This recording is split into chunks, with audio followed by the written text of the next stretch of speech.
आज हम डिस्कस करेंगे class 10th maths NCERT book का चैप्टर नंबर 3 जिसका नाम है pair of linear equation in two variables. आज हम इस चैप्टर की एक्सरसाइज 3.2 के क्वेश्चन नंबर 2 के पार्ट 1, 2 एंड 3 को डिस्कस करेंगे। Question number 2 is on comparing the ratios a1 upon a2, b1 upon b2 and c1 upon c2. Find out whether the lines representing the following pair of linear equations intersect at a point are parallel or coincident. Question number 2 में हमें total 3 parts given हैं। इनमें से हर एक part में हमें दो pair given है लीनियर इक्वेशंस के। इट मीन्स ये जो दो इक्वेशन हर पार्ट में हमें गिवन है ये लाइंस की इक्वेशन को रिप्रेजेंट करती हैं। हमें इन इक्वेशंस के जो कोफिशिएंट हैं उनके रेशियोज़ की हेल्प से बताना है कि अगर हम इन लाइंस को किसी ग्राफ पे रिप्रेजेंट करें तो ये दोनों लाइन आपस में इंटरसेक्ट करेंगी या फिर आपस में पैरेलल होंगी या फिर ये कोइंसिडेंट लाइन होंगी, यानी कि एक के ऊपर एक लाई करेंगी। इन दोनों इक्वेशन में आपस में रिलेशन चेक करने के लिए हमें इनके कोफिशिएंट्स और जो कांस्टेंट टर्म्स हैं उनके रेशियोज़ फाइंड करने होंगे, जिससे हमें पता चलेगा कि इन लाइंस में एग्जैक्टली क्या रिलेशन है। तो चलिए वन बाय वन हम इनको सॉल्व करते हैं। चलिए फर्स्ट पार्ट सॉल्व करते हैं। फर्स्ट पार्ट में हमारे पास दो इक्वेशन गिवन है। फर्स्ट इक्वेशन है 5x - 4y + 8 = 0 और सेकेंड इक्वेशन है 7x + 6y - 9 = 0। तो सबसे पहले हम इनके कोफिशिएंट और जो कांस्टेंट टर्म्स हैं उनके रेशियो फाइंड कर लेते हैं। तो सबसे पहले हम फाइंड करेंगे a1 upon a2। It means जो x के कोफिशिएंट हैं उनका रेशियो। तो आप देखिए फर्स्ट वाली जो इक्वेशन है इसमें x के साथ लिखा हुआ है 5, तो x का कोफिशिएंट हो गया 5 और ये वैल्यू होगी a1 की। तो a1 के प्लेस पर हम लिखेंगे 5। और देखिए सेकेंड वाली जो इक्वेशन है इसमें x का कोफिशिएंट है 7, तो ये वैल्यू हो जाएगी a2 की। तो हम यहाँ a2 के सामने लिखेंगे 7। तो इस तरह से a1 upon a2 हमें मिल गया 5 upon 7। अब इसी तरह से हम वैल्यू निकालेंगे b1 upon b2 की, यानी कि जो y के कोफिशिएंट है उनका रेशियो फाइंड करते हैं। तो देखिए फर्स्ट वाली इक्वेशन में y के साथ में -4 लिखा हुआ है, तो y का कोफिशिएंट हो गया -4 और ये वैल्यू होगी b1 की। तो हम b1 के सामने लिखेंगे।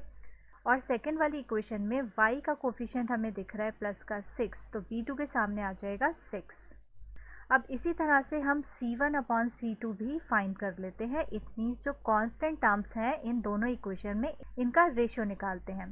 तो देखिए फर्स्ट वाली इक्वेशन में जो c1 यानी कि कांस्टेंट टर्म है वो है 8 और सेकेंड वाली इक्वेशन में जो कांस्टेंट टर्म यानी कि c2 है वो है -9। तो c1 के सामने हम लिखेंगे 8 और c2 के सामने हम लिखेंगे -9। अब ये तीनों जो रेशियोज हमने फाइंड किए हैं इनको थोड़ा और सिंप्लीफाई करके देखते हैं।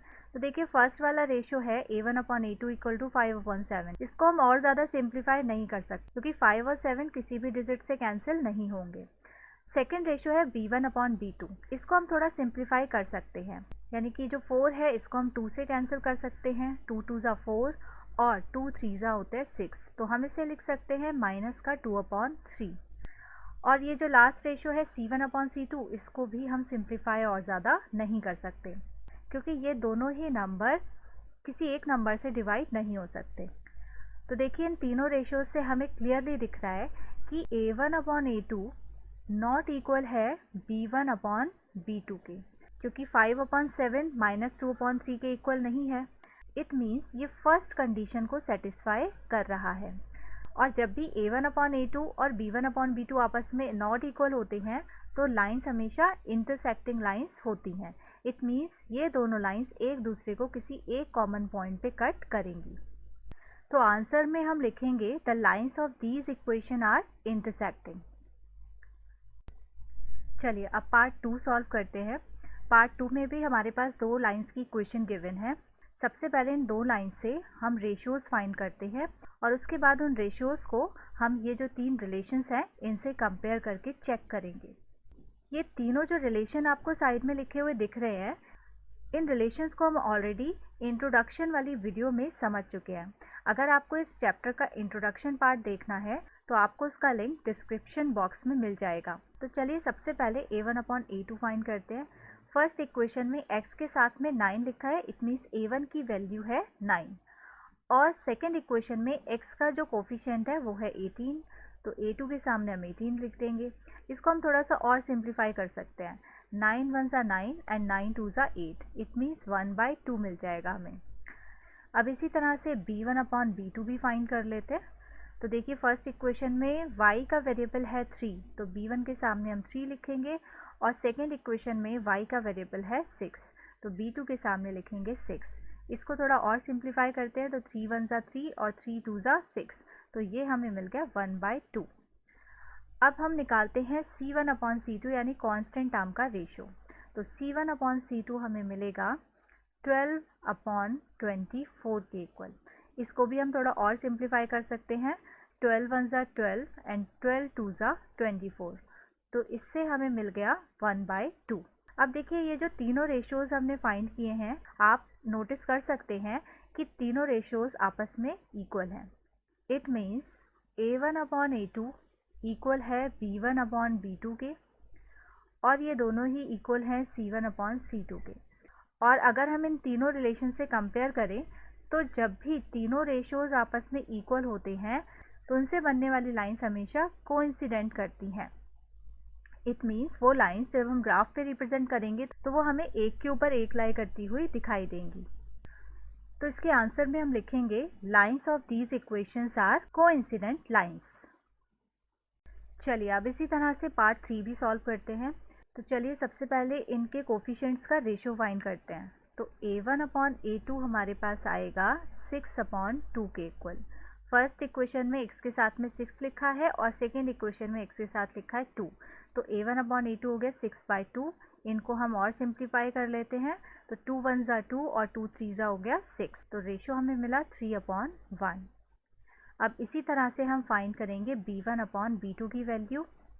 तो देखिए फर्स्ट इक्वेशन में y के साथ y का कोफिशिएंट है -3, तो B1 के सामने हम 3 लिखेंगे माइनस का, और सेकेंड वाली इक्वेशन में B2 है -1, क्योंकि यहाँ पर y के साथ में कोई भी नंबर नहीं शो हो रहा है, और कोई नंबर नहीं होता है तो हम उसको 1 कंसीडर करते हैं, और नेगेटिव साइन लगा है तो इस नेगेटिव साइन को भी हम उस कोफिशिएंट के साथ में लिखेंगे। तो यहाँ B2 के सामने हम लिखेंगे -1। अब देखिए माइनस से माइनस का साइन तो कैंसिल हो गया, तो हमें मिला 3/1। अब इसी तरह से कांस्टेंट टर्म का रेशो भी हम निकालते हैं। तो C1 अपॉन C2 हो जाएगा 10/9 के इक्वल। अब इस 10/9 को हम और ज़्यादा सिंप्लीफाई तो नहीं कर सकते, तो इसलिए हमें इन तीनों रिलेशन से ये क्लियरली दिख रहा है कि A1 अपॉन A2 और B1 अपॉन B2 तो आपस में इक्वल हैं, लेकिन C1 अपॉन C2 इन दोनों के इक्वल नहीं है। तो हम लिख सकते हैं कि A1 अपॉन A2 इक्वल है B1 अपॉन B2 के, बट नॉट इक्वल है C1 अपॉन C2 के। और जब इस तरह की कंडीशन बनती है तो दोनों लाइंस पैरेलल होती हैं। आप इस थर्ड वाले रिलेशन में देख सकते हैं कि A1 अपॉन A2 और B1 अपॉन B2 तो इक्वल हैं, लेकिन C1 अपॉन C2 उसके इक्वल नहीं है। और जब ऐसी सिचुएशन आती है तो लाइंस पैरेलल लाइंस होती हैं। इट मीन्स ये दोनों लाइंस ग्राफ पे शो करने पर कुछ इस तरह से दिखाई देंगी। तो हम आंसर में लिखेंगे कि lines of these equations are parallel lines, और यही हमारा फाइनल आंसर हो जाएगा। सो आई होप आपको ये क्वेश्चन अच्छे से समझ में आ गया होगा। अब मिलते हैं नेक्स्ट क्वेश्चन के साथ नेक्स्ट वीडियो में। तब तक के लिए गुड बाय।